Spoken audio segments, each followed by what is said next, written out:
오늘은 웨스트민스터 서회문답 제31문입니다. 효력 있는 부르심이란 무엇인가 하는 이 질문을 우리가 좀 함께 생각해 보겠습니다. 거기에 대한 답이 나와 있는데 우리 함께 한 목소리로 좀 한번 같이 읽도록 하겠습니다. 시작. 효력 있는 부르심은 하나님의 성령께서 하시는 일로서 우리의 죄와 비참함을 깨닫게 하고 우리의 마음을 밝게 하여 그리스도를 알게 하시고 우리의 의지를 새롭게 하셔서 우리로 하여금 복음 가운데 값없이 주시는 예수 그리스도를 영접하도록 우리를 설득하여 믿게 하시는 것입니다. 아멘. 길게 효력 있는 부르심이 뭔가 하는 것에 대해서 설명을 해주고 있는데 사실은 정리하면은 굉장히 간단한 그러한 내용들입니다. 우리가 지난 시간 제30문에서는 성령님의 효력 있는 부르심의 방식, 적용 방식이 무엇인가 하는 것을 살펴보았죠. 어떻게 적용을 합니까? 우리 안에 믿음을 불러일으켜 주신다는 것이었고 또 예수 그리스도와 우리를 연합시켜 주신다는 내용이었습니다. 자, 그런데 오늘 31문에서는 이어서 효력 있는 부르심의 구체적인 내용이 무엇인가 하는 것을 우리 가운데 말씀해 주고 있습니다. 그러니까 이 부분을 이야기할 때 먼저 효력 있는 부르심이 무엇이냐 하는 것을 묻고 그 답은 하나님의 성령이 하시는 일이다 라고 답변을 합니다. 그러니까 자세한 내용을 설명하기 전에 가장 중요한 포인트로 그것은 성령님께서 하시는 일이야 이렇게 우리에게 확실히 말해주고 있습니다. 그렇죠?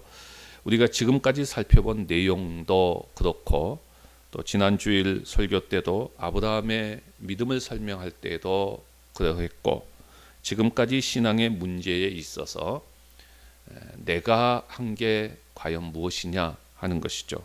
다 내가 한 것처럼 생각이 되어지지만은 알고 보면은 그것들은 모두가 다 성령님께서 하시는 일이었다 하는 것을 알 수가 있습니다. 자, 그리고는 자세한 내용으로서 네 가지의 내용을 우리 가운데 제시하지요. 그러니까 물론 이 네 가지만 전부가 아니라는 것입니다. 그 외에도 굉장히 많지요. 그렇지만은 핵심적인 주요 사역을 요약하면은 이 네 가지로 요약이 되어집니다. 첫째는 뭐라고 나옵니까? 깨닫게 하신다. 그러니까 뭘 깨닫게 하십니까? 우리의 죄와 비참함을 깨닫게 하신다. 두 번째는 마음을 밝게 한다. 마음을 밝게 한다. 무엇을요? 그리스도에 대한 지식을 밝게 한다. 그리고 세 번째는 새롭게 한다. 무엇을요? 우리의 의지를 새롭게 한다. 라고 말하지요. 네 번째는 설득하여 믿게 한다. 라고 말하지요. 무엇을요? 복음 가운데 값없이 주시는 예수 그리스도를 영접하여 설득하여 믿게 한다. 이렇게 말합니다. 그러니까 이 네 가지는 전부 어느 날 우리에게 생기는 일들이지요. 참으로 기적 중에 기적인 것입니다. 자, 이제부터 이 내용들을 우리가 좀 하나하나 살펴보도록 하겠습니다. 자, 우선 마태복음 22장에 나오는 하나의 비유를 좀 이야기를 하고자 합니다. 혼인잔치의 비유입니다. 천국은 마치 자기 아들을 위하여 혼인잔치를 베푼 어떤 임금과 같다라고 하면서 이제 종들을 보내서 사람들을 초청하는 그런 내용들이 나옵니다. 그러니까 이 비유의 핵심은 복음으로서 사람들을 천국으로 초청하는 것을 가르쳐주는 내용이지요. 그러니까 비유는 보통 일어날 수 있는 일들을 가지고 진리를 설명을 하는데 이 비유는 굉장히 특별한 내용들이 담겨 있습니다. 임금이 자기 아들을 위해서 사람들을 초청합니다. 그러면 대부분의 사람들의 반응은 어떠해야 됩니까? 임금이 초청하는 거예요. 청와대에서 초청을 했습니다. 그러면 이 귀한 특별한 자리이기 때문에 될 수 있으면 모두가 다 그 초청에 응하는 것이 보통 사람들의 모습이고 상식적인 반응이지요. 그런데 아주 많은 사람들이 이 초청을 다 거부했습니다. 심지어는 초청하러 간 종들을 잡아 때리고 죽이기까지 했습니다. 이런 것은 우리가 세상에서 흔히 볼 수 없는 일들이지요. 그래서 특별하다 하는 것입니다. 그런데 이 비유가 또 우리가 유의해서 보아야 될 것이 있는데, 그렇다고 해서 임금이 이 초청을 전부 무효다 라면서 그냥 이 초청에 대한 모든 것들을 다 없는 것처럼 해버렸느냐? 그게 아닙니다. 결국에는 어떻게 하죠? 청함을 받아서 그 혼인잔치에 들어간 사람들이 많이 있게 되었습니다. 자, 그런데 한 가지 또 우리가 유의해야 될 점은, 여기에 초청을 받은 사람들은 처음에 초청장을 받고 보내서 준비해서 오는 사람들이 아니었다는 것입니다. 대부분이 다 길거리에 떠도는 사람들이었지요. 그 사람들을 데리고 옵니다. 그 귀한 초청에 제대로 옷도 입지도 못하고 그냥 그대로 왔겠지요. 그런데 놀라운 것은 그 사람들을 위해서 예복까지 다 준비해 놓고 그 예복을 입혀서 혼인잔치에 들어가게 합니다. 그러니까 무슨 말이죠? 이 귀한 혼인잔치에 참석하게 되는 사람은 자기가 다 그런 준비를 하고 자격을 갖춘 사람이기 때문에 온 것이 아니라, 하나님께서 다 자격을 갖춰 주셔서 주어가지고 그 자리에 들어갈 수 있도록 만들어 주셨다는 것입니다. 이중은혜지요. 그러니까 그런 자리에 초청을 받는 것도 굉장히 큰 은혜지만은, 그 자리에 들어갈 수 있도록 예복을 다 준비해 놓고 자격을 다 갖추어 준 것도 은혜입니다. 그러니까 이 비유가 지금 말하고자 하는 어떤 그 핵심적인 내용이 감이 지금 오지요? 와야 됩니다. 그러니까 여기서 하나님이 준비한 모든 것들을 무시하고 꾸역꾸역 자기 고집대로 들어간 사람들은 다 어떻게 됩니까? 쫓겨납니다. 그러니까 결국은 자격이 없는 자를 초청해 주셨지만은 그 자격 없는 자를 자격이 있는 자로 만들어서 예복을 입혀서 들어가게 했습니다. 그러니까 이 비유가 이제 오늘 우리가 살피게 되어지는 이 효력 있는 부르심과 일반적인 부르심에 대한 설명을 하는 데 있어서 아주 적절한 내용이라는 것입니다. 자, 우리는 이 효력 있는 부르심을 살펴보는데요. 이 효력 있는 부르심을 말할 때에 반드시 빼놓을 수 없는 또 하나의 내용이 있습니다. 그것은 일반적인 부르심입니다. 이것을 함께 생각해야 되고, 이 둘의 관계가 어떤 관계가 있는가 하는 것도 함께 생각해야 됩니다. 자, 그러면 먼저 첫 번째로 생각할 것은 효력 있는 부르심과 일반적인 부르심의 관계입니다. 효력 있는 부르심이 뭐냐라고 했을 때 오늘 제 31문에서 잘 설명해 주고 있지요. 하나님의 성령께서 하시는 일이다. 그렇게 말해 놓고 어떻게 설명합니까? 어떤 사람이 복음을 전했습니다. 그런데 그 복음을 듣고 내가 죄인이구나 하는 것을 깨닫게 되고 그 복음을 받아들이고 믿음을 일으키게 되어집니다. 그리고 나서는 내가 이제부터 새롭게 살아야겠구나 하는 의지를 새롭게 해주시고 또 회개하게 하시고 그리고 예수를 더욱더 알아가고 예수 그리스도를 영접하게 합니다. 이것이 바로 효력 있는 부르심이라는 것이죠. 근데 이걸 누가 하십니까? 성령께서 그렇게 하신다는 것입니다. 그런데 이 모든 일을 성령께서 하시는데 그냥 하시느냐? 아니라는 것이죠. 일반적인 부르심을 통해서 이루어 가신다는 것입니다. 그러니까 일반적인 부르심을 떠나서 효력 있는 부르심은 없다는 것입니다. 그러니까 일반적인 부르심 가운데 그것을 사용해서 성령께서 효력 있는 부르심을 행하신다는 것입니다. 자, 그렇다면 이번에는 일반적인 부르심이라고 하는 것이 도대체 뭐냐 하는 것이죠.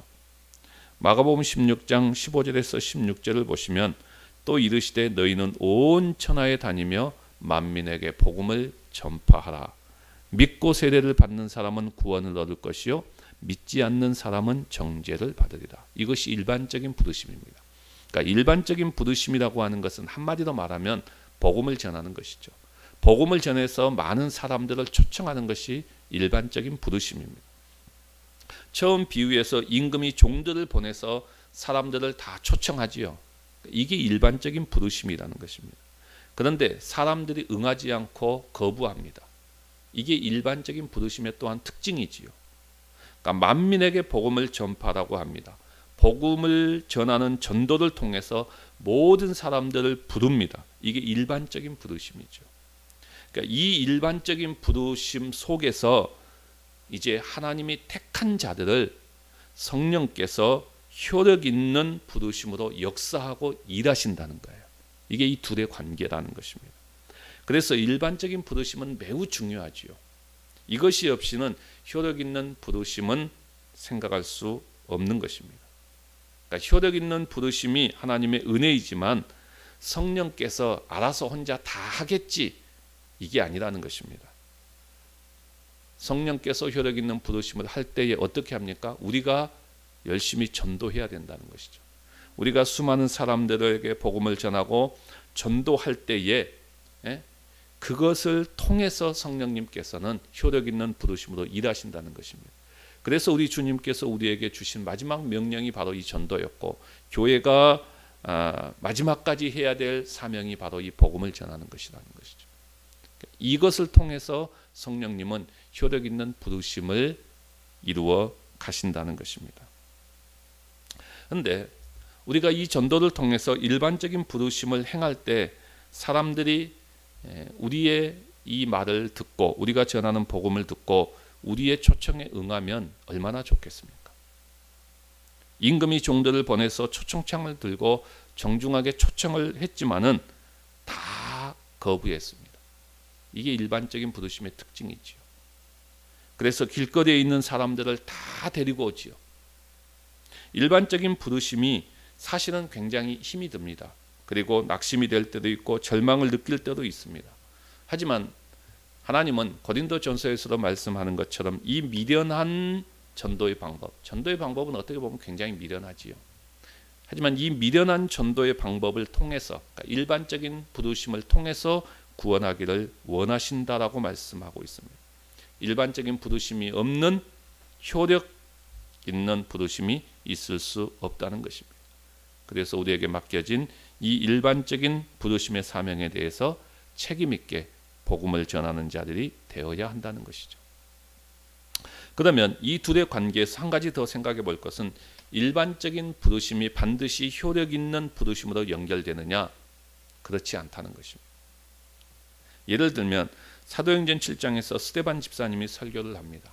자, 공회 앞에서 많은 사람들을 대상으로 해서 그들의 죄를 지적하지요. 그리고 너희들이 그들의 잘못을 지적하며 그들이 회개하도록 복음을 전하면서 촉구합니다. 이것은 그들을 향한 일반적인 부르심이죠. 그들이 회개하고 주께로 돌아오도록 스데반 집사님이 복음을 전하는 것이에요. 이게 일반적인 부르심입니다. 그런데 그 일반적인 부르심에 저들이 회개하고 우리가 잘못했구나 하면서 하나님께로 돌아왔습니까? 아니죠. 한 사람도 안 돌아왔어요. 한 명도 안 돌아왔어요. 오히려 이를 갈고 덤벼들어서 스데반 집사님을 죽이고 맙니다. 그러니까 여기서 보게 되면은 당장 효력 있는 부르심의 효과가 나타나지 않았다는 것입니다. 그러니까 스데반 집사님이 성령의 능력으로 복음을 전했습니다.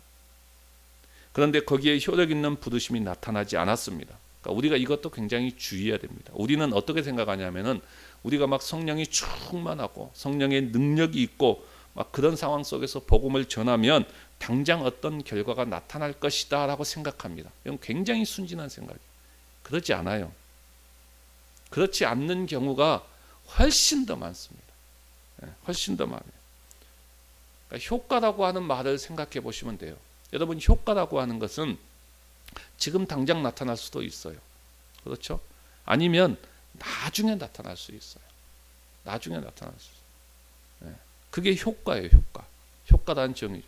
약을 먹었는데 지금 당장 효과가 나타날 수 있어요.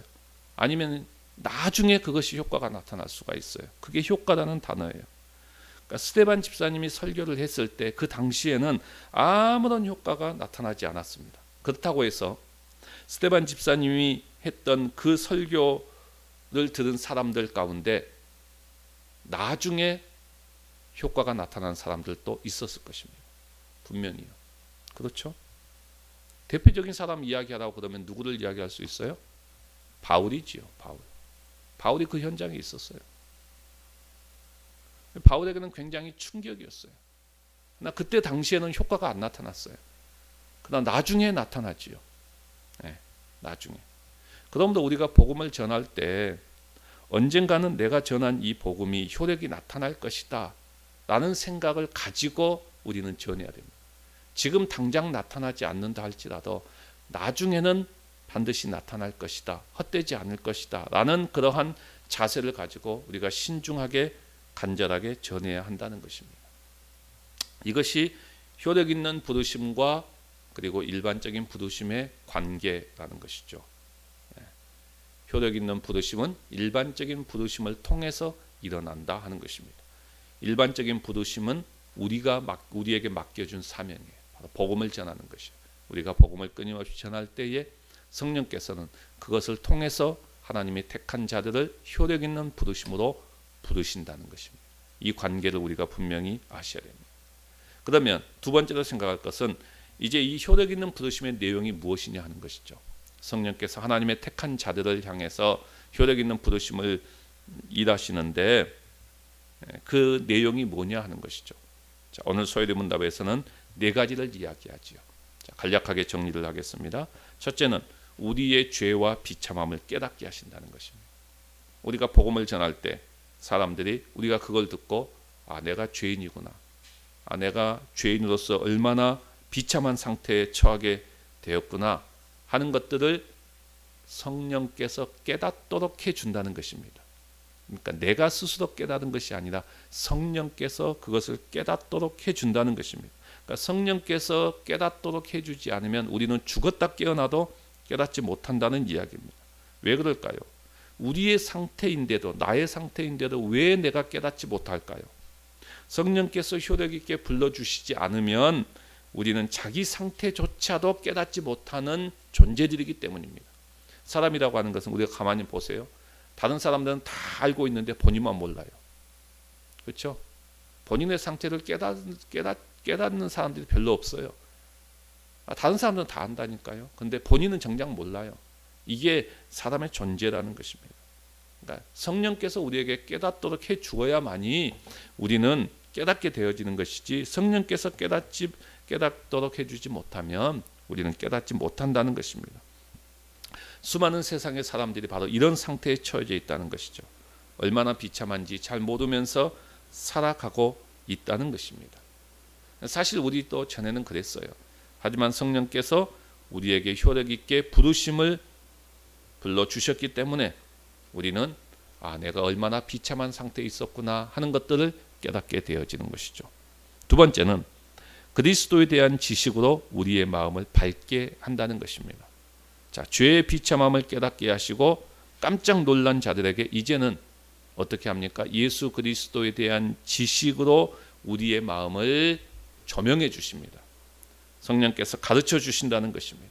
그래서 우리가 성경을 볼 때에 성령께서 깨닫게 해주시고 이해되게 하시고 가르쳐 주셔서 우리의 마음을 밝게 해 주신다는 것입니다.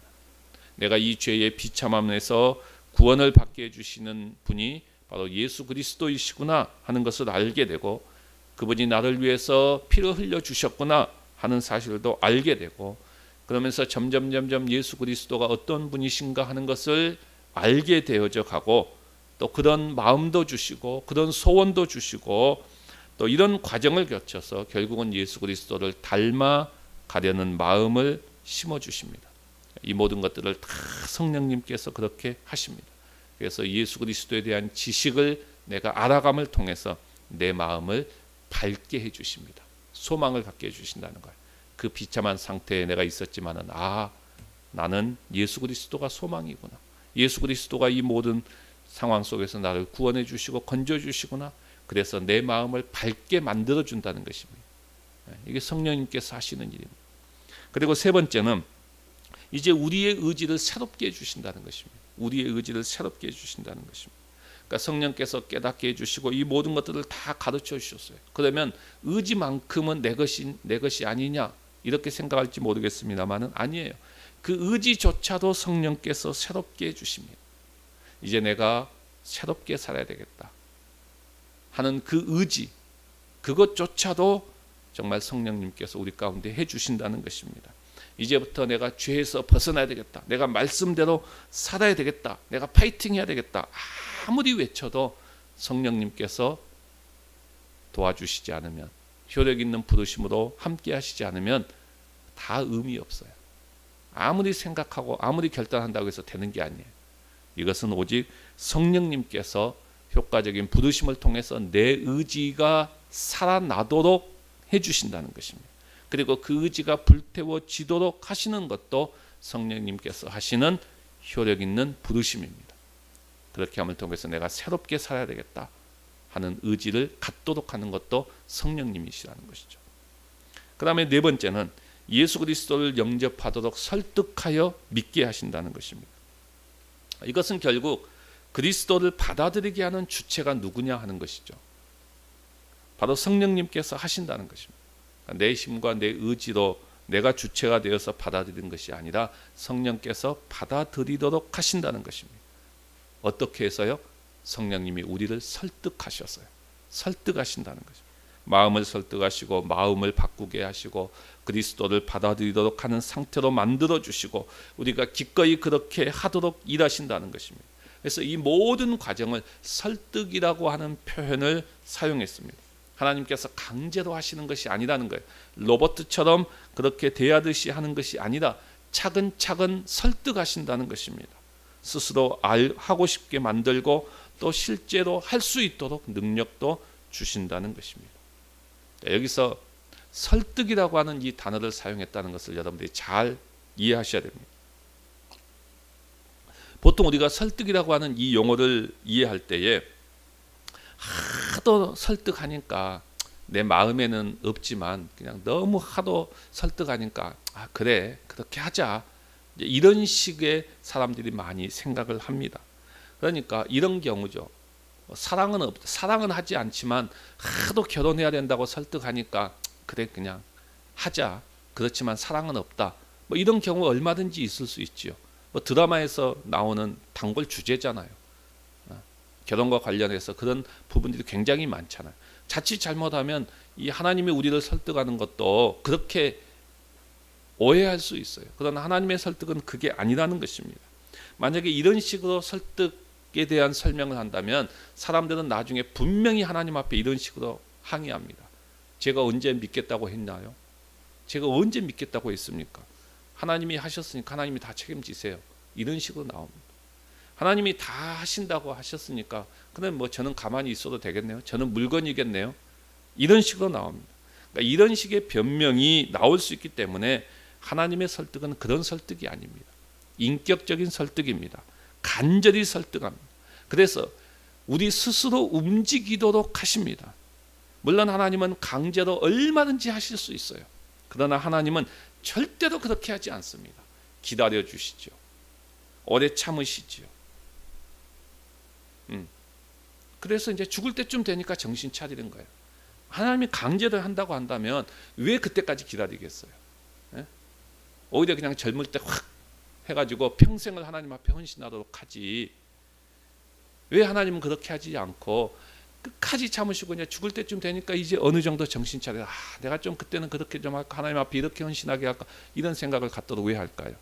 하나님이 스스로 할 수 있도록 강제로 하지 않았다고 하도록 하나님이 끝까지 기다려 주시고 끝까지 오래 참으시고 각 사람들마다 다 다양한 인생의 무수한 사건들을 통해서 그 모든 사건들을 경험하게 하면서 그것들을 통해서 하나님이 설득해 가십니다. 설득해 가셔요. 그리고 결국은 우리가 예수 그리스도를 원하게 하셔서 내 스스로 예수 그리스도를 받아들이도록 하시고 영접하도록 하십니다. 이게 하나님 이 효과 있는 부르심이에요. 우리가 주일 예배 때 살펴보고 있는 아브라함을 보면은 하나님이 이렇게 일하시고 있는 것을 우리는 정확하게 볼 수 있잖아요. 이게 하나님의 일하심입니다. 믿음조차도 내가 아니라 성령께서 하시는 사역입니다. 그러니까 주체가 내가 아닌 하나님이시라는 것을 우리가 분명히 잊어서는 안 됩니다. 다만 우리는 일반적인 부르심에 대해서 하나님이 우리에게 맡겨주신 이 사명에 대해서 어떻게 해야 됩니까? 더욱 충실하게 임하시고 최선을 다해서 복음을 전해야 됩니다. 그리고 성령의 효과 있는 부르심이 우리의 개개인과 또 우리의 가정과 우리의 지체와 우리의 이웃과 우리의 교회 가운데 충만하게 역사하시기를 간절히 기도하며 바라며 그렇게 간구하며 나아가는 우리 모두가 되시기를 주님의 이름으로 간절히 바랍니다.